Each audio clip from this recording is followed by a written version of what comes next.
Hey YouTube, welcome to Storytime Sunday. Sorry it's so late today. It was kind of a lazy day for me, and I love Storytime Sunday, but time just got away from me today. So I hope you'll forgive me. Um, let's get Facebook involved.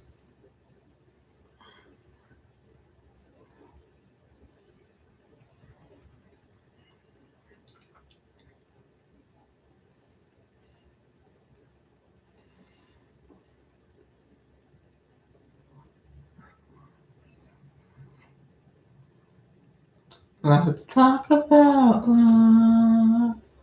Let's talk about us. Let's talk about love.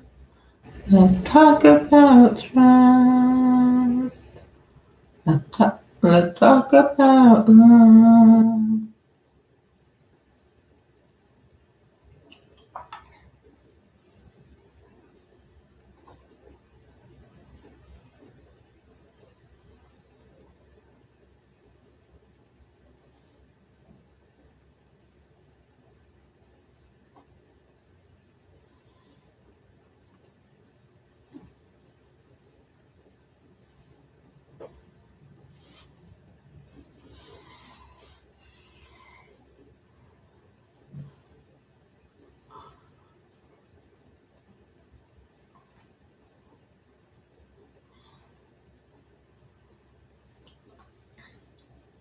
Hi everyone.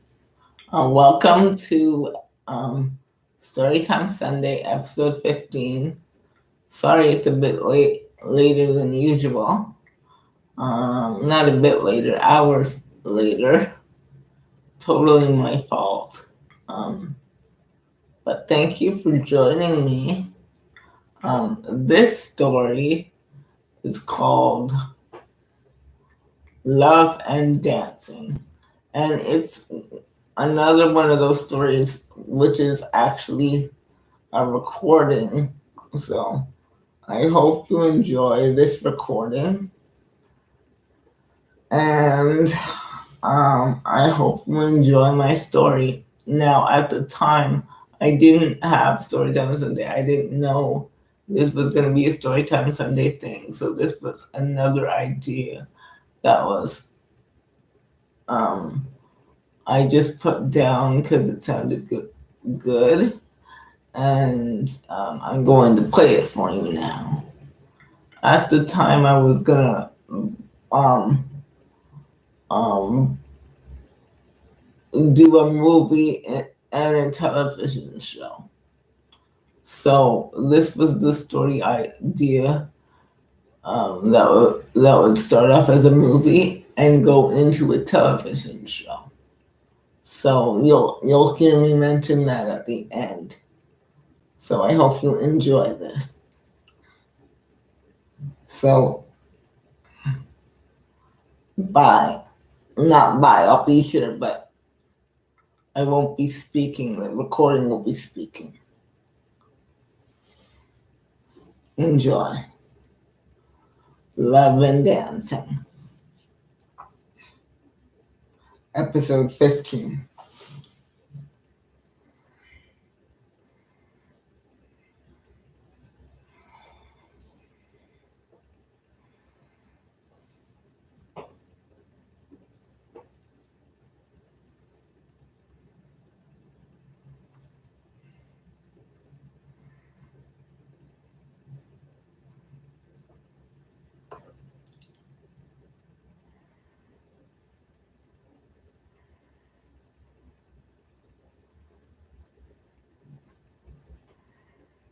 I thought of a movie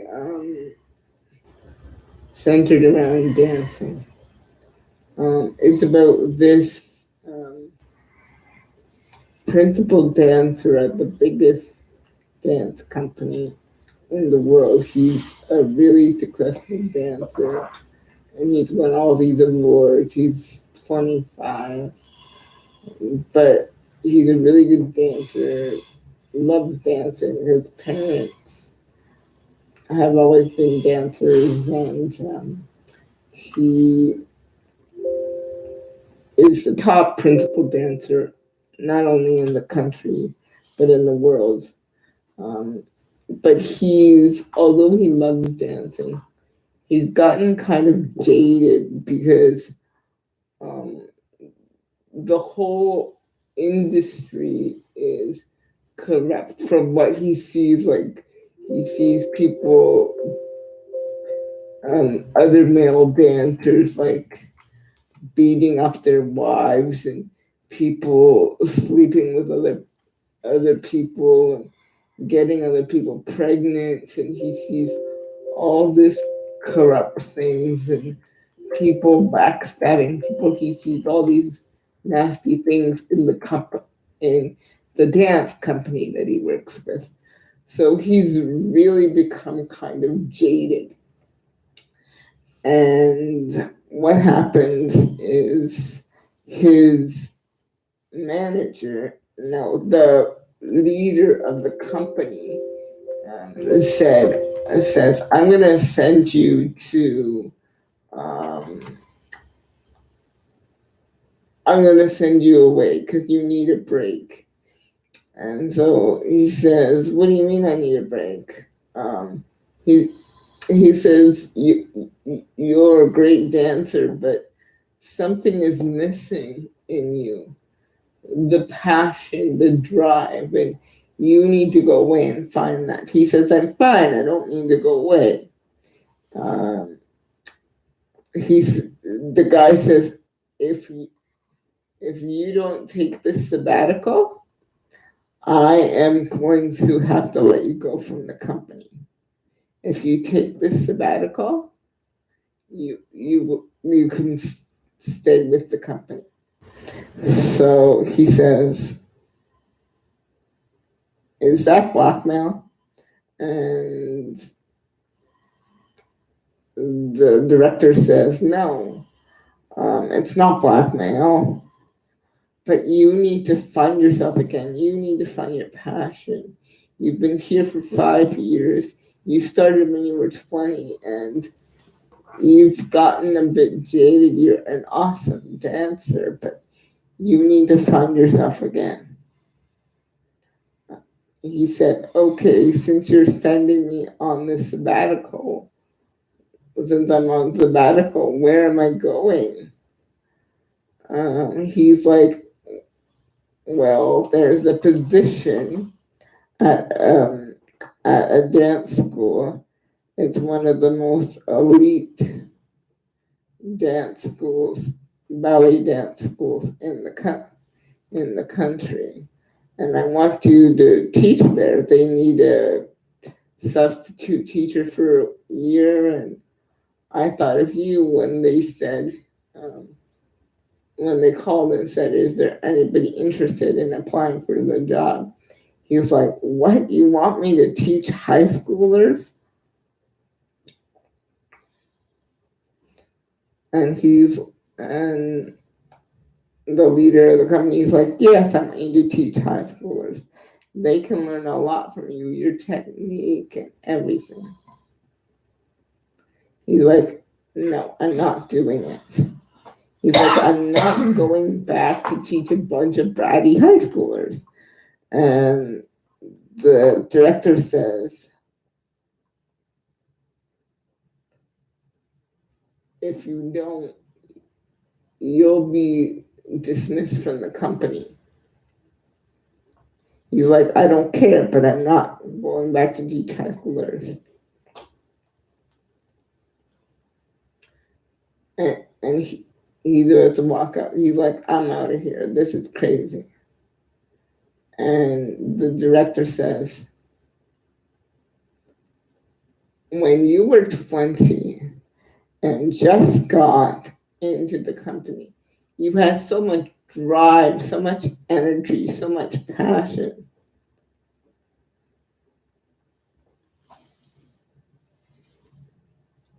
Your pirouettes were flawless. Everything about your dancing was flawless. 5 years later, don't get me wrong, it still is flawless, but something is missing. This teaching, this year of teaching, I believe will help you find yourself again. He's like Drew, because the dancer's name is Drew. Drew, I'm saying this as your friend and your mentor, not as the director. Take this position, experience life. There are people out there who love dancing.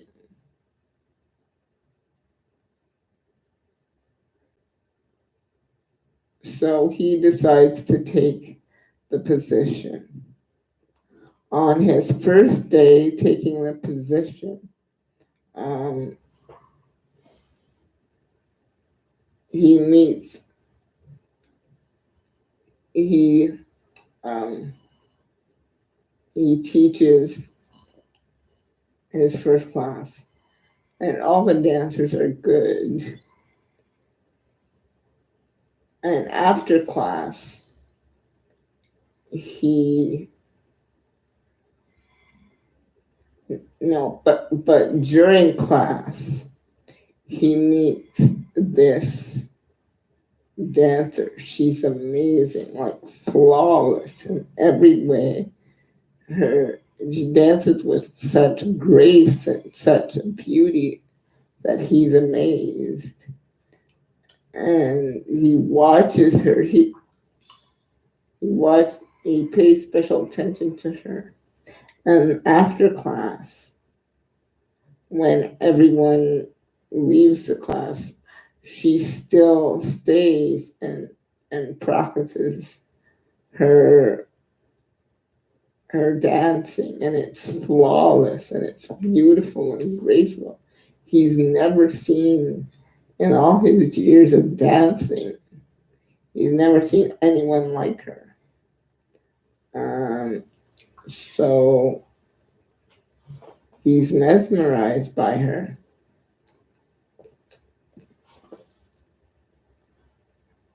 And for the first week of work, every day after class, he sees her in class, just perfection, and with heart and with passion and with zeal. She loves dancing. She loves what she does.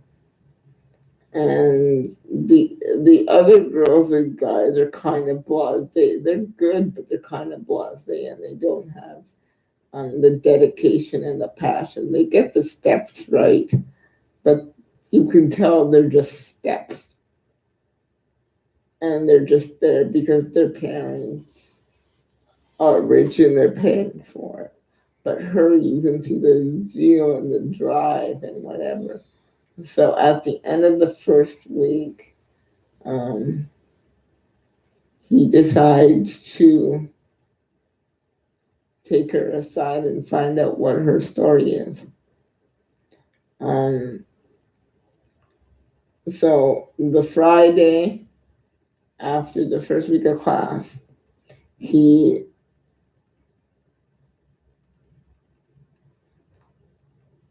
says,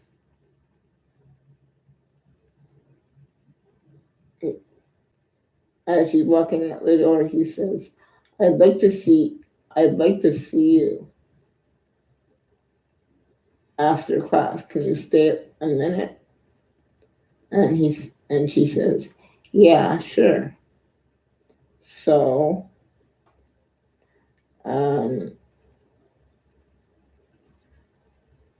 so they sit down and talk, and it turns out her name is Marella, and Marella is not like the other kids. Like she's very shy and very quiet.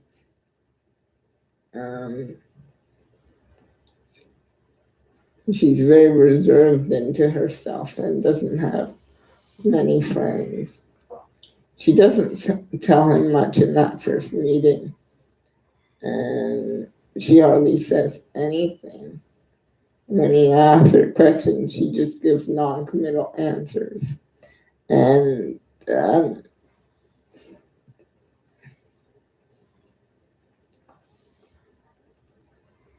and then he asked, because he couldn't get any information from her person, he asked the principal about Mirella. Um, and the principal tells him that unlike most of the students at that school, she is in foster care. Her parents were on drugs and it was a really rough childhood. The she grew up in the rough side of the country with shootings and with real rough stuff happening, and she's lost friends and lost people. And dancing is the only thing that got her through all that, her rough childhood. And how she got into the school was basically she how she learned to dance. The principal told him was um, she would watch TV shows about ballet dancing, and she'd look up on the internet. She basically taught herself technique and taught herself how to dance, because um, when her parents were not home or with their drug friends, she would watch um, dancers on TV. So that's how she learned to dance. And when she was a little older, like 14, she would um, sneak and watch the dancers just practicing, and she would watch and learn her technique. So that's how she learned to dance. She never had any formal training, never had dance lessons, just knew that this was her way out of the streets. So after the principal told him all this, he's even more amazed at her. He's even more amazed at her because she never had a dance lesson, never never had any formal training, never had parents that supported her. Um, so when the next day he stays he stays after class, uh, she stays after class as usual and eats her lunch after class. And after she eats her lunch, she goes back to dance and he offers to sit with her. And then when he offers to sit with her, they start talking. And everything that the principal told him about her is correct. The fact that she grew up in a rough neighborhood, the fact that she um, taught herself to dance, the fact that she used dancing to escape what was going on in her neighborhood. The um, so everything that the principal told him was true about her. And then, so from then on, they have lunch together every day and they get to know each other. She gets to know a bit about his background, where um, his his father and mother were in the top, graduated from the top ballet school, went on to be ballerinas and are still very successful in the industry. And they always pushed him to to um, to take ballet, and he loved ballet. And he grew up loving ballet, having a passion for ballet. And one day he reveals to her that his passion for ballet is gone, gone because of what he's seeing in the company and because of what um, is happening, was happening behind the scenes in the company, like all the betrayal, all the bureaucracy, all the people being unfaithful, all the scandal. He tells her all this, and he doesn't know why he tells her all this. It it borders on unprofessional. And the next day after he tells her all this, he he he begins to think that their relationship is slowly turning into something inappropriate, um, past teacher and student. And he's seen this happen before, like teachers get too involved with their students and end up in serious trouble and end up having affairs. So,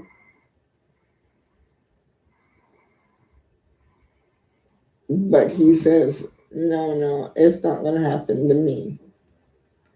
So the next day after they finish their lunch together, they dance together.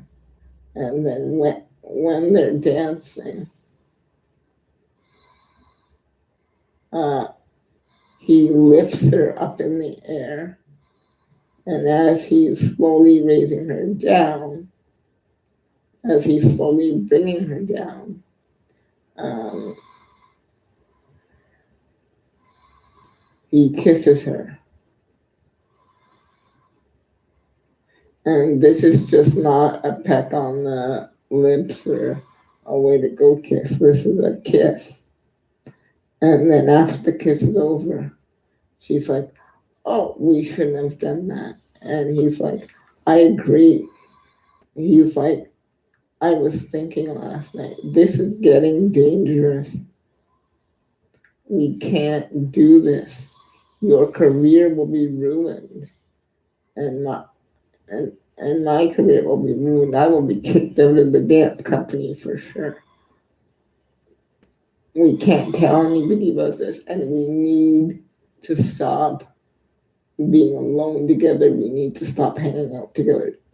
She's like, I agree. We need to stop. So they stop. G transfers out of his class.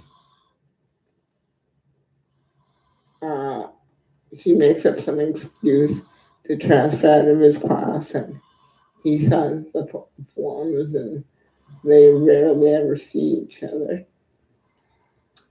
And that works for about a year. And then, but during that year, even though they're apart and they don't see each other, mysteriously, feelings still begin to grow for each other. She chalks it up to a simple crush. Like she said, girls have them all the time. I just have a simple crush. It's not love. It's nothing new. Girls have crushes on their teachers all the time, and it'll go away.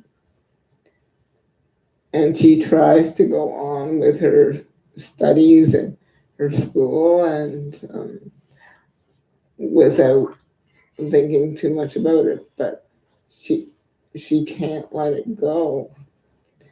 And but him now, he's thinking about her in the same way. But for him, it's dangerous because he's a teacher. He's a teacher, and it's inappropriate for a teacher to be thinking about a student like the way he's thinking about her. But he's so inspired by her, he can't help the way he's feeling. He says, "Oh, I'm just inspired. It's not love. It's just common admiration for a student and what she's been through and that she's overcome all this." But deep down, he knows that this is not the case, that he, despite his best efforts, is falling in love with her. And she, but but he but he says the good thing is she doesn't know, we don't see each other, so it'll all go away. It's just infatuation and it'll all go away. And but Christmas the next year comes around. Her birthday is Christmas Day. And no, her birthday is a week before Christmas. And a week before Christmas, they're letting out for Christmas holidays. But it turns out that that's the same day that she turns 18. And now she ages out of foster care. And because she's aging out of foster care, she has nowhere to go. She has no family, no nothing. But she's 18, so she's no longer part of the foster care system.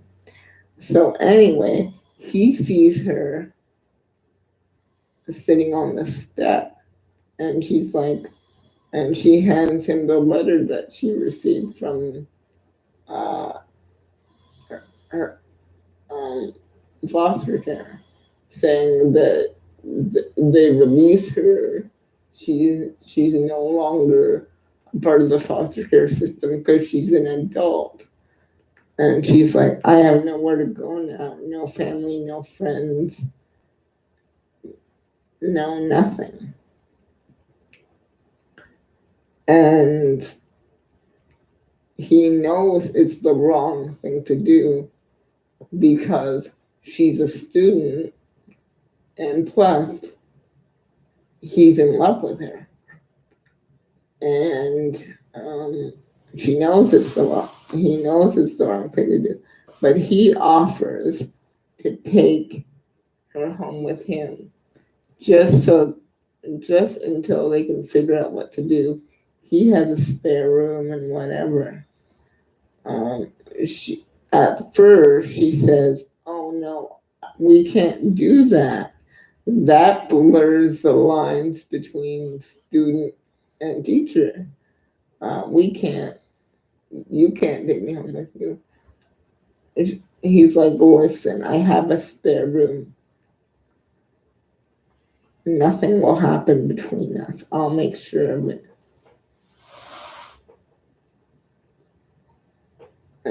And she's like, "I still don't know."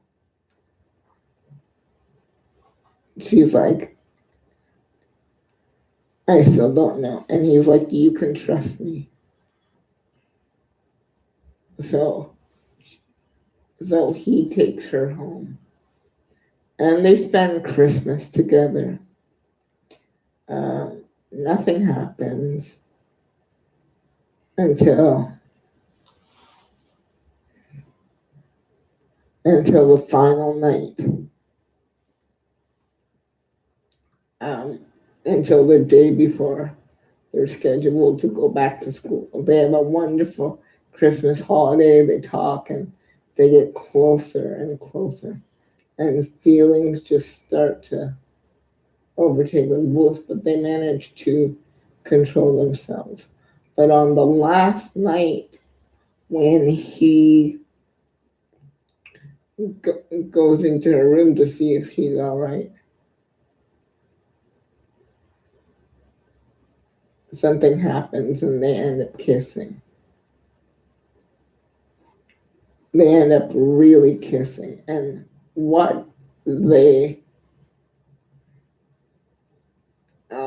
what they thought they could deny, what they thought was over with, is long from over with. And then they start kissing. And then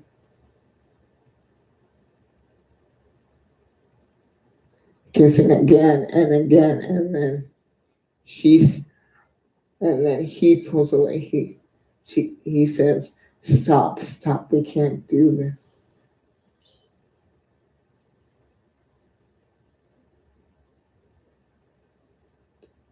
She's like, you're right, we can't do this."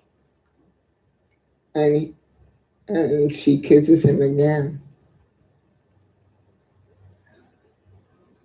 He's like, "No, we can't do this."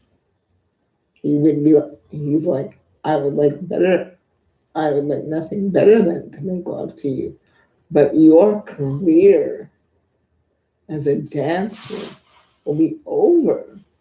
If anybody were to find out that you slept with your teacher, your career is over, and my place in the company is over. I've seen it before, and that's why I left the company, because of the lack of integrity and people doing things like this. I, I, he's like, I love you, and I will not put you in jeopardy. Me, it doesn't matter. I've had my years. It's been over 15 years that I've been doing this. But you have a bright future as a dancer, and I will not be part of destroying that for you. I've seen it happen. And it is because I love you that I can't sleep with you. She's like, you're right. She's like, you're so right. A lot of girls in my position would just sleep with you.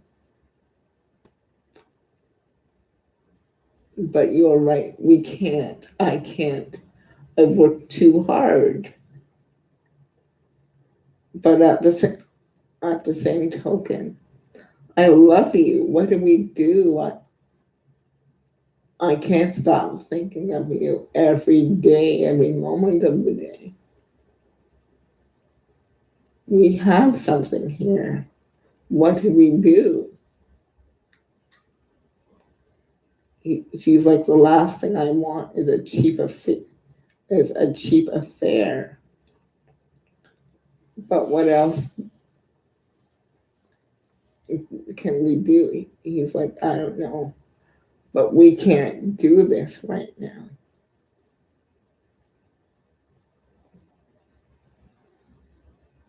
And he leaves. He leaves her room. And they both are like, what do we do? We could just sleep together and call it a day and start an affair, but that would cheapen everything. That would destroy everything we both stand for.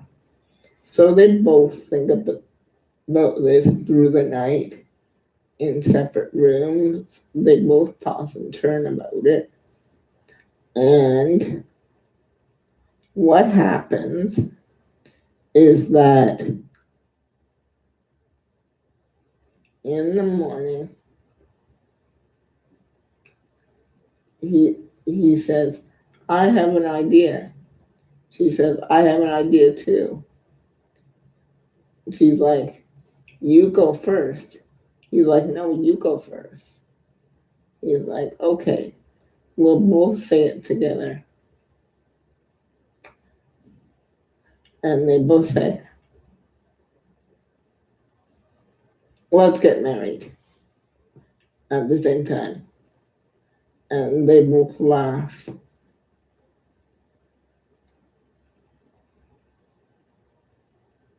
He's like, wow. And she's like, wow, we have the same idea. And she's like, if we get married, we can be together and it wouldn't be a scandal. You can quit your job and I can continue working at the school, taking classes at the school, and I'd have somewhere to live and I'd be able to be with you every day. I'm 18, it's kind of young, but we'll get by, we'll get through. And he's like, yeah, yeah, I was thinking the same thing. And I can help you pay for college and introduce you to the right people and love you the way you should be loved. And he kisses her. And she's like, I guess it's settled then. We're getting married. And he's like, yeah, I guess it is. So they get married. He he switches he quits his job at the school and he goes into the director of the company and says, I'm getting married. And the director of the company says, oh. And he says, I just want to thank you for giving me that position. It was the best thing that could ever happen to me. I met my wife at the school, and I'm just the happiest I've ever been. She's a phenomenal dancer, and I am just amazed and inspired by her.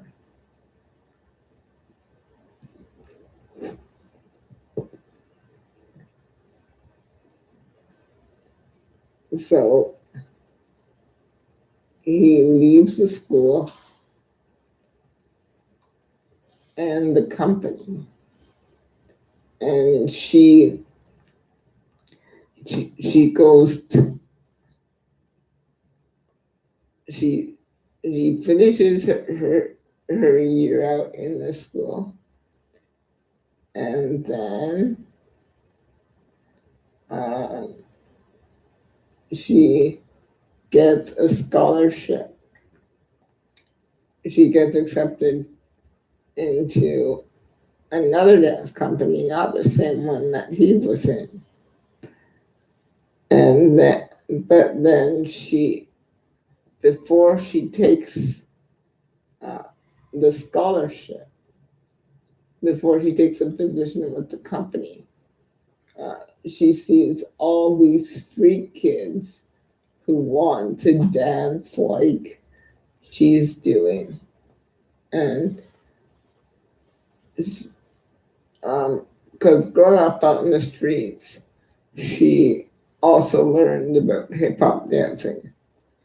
Ballet was something that she gravitated to, but she also knows a lot about hip hop dancing, jazz dancing, all of that. And she sees all these people that are so talented, but um,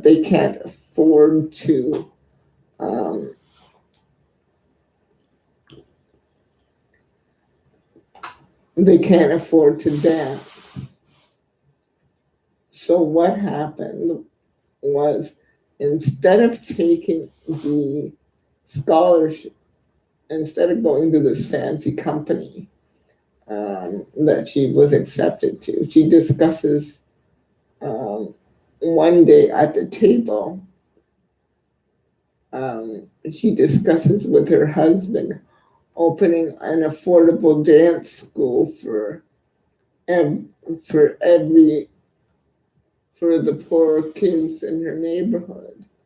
Dance education and different dance steps and ballet and teaching people from her dance school that ballet um, is not just a boring dance form, but it's a beautiful art. And her husband thinks it's a wonderful idea. So what they do is open a dance school. And that's the end of the movie. The movie's going to leak into a show that shows you what happens after they open the dance school and what happens with them being young and married and all that stuff. Take care. Bye.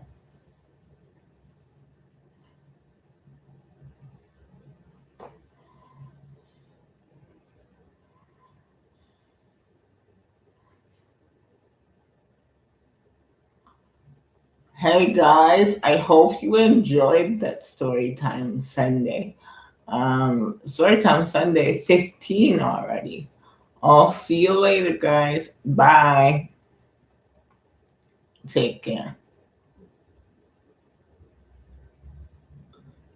That story is called Love and Dancing.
Hi YouTube. I hope you enjoyed the this Storytime Sunday 15 Love and Dancing. I really appreciate you hanging out with me. Bye.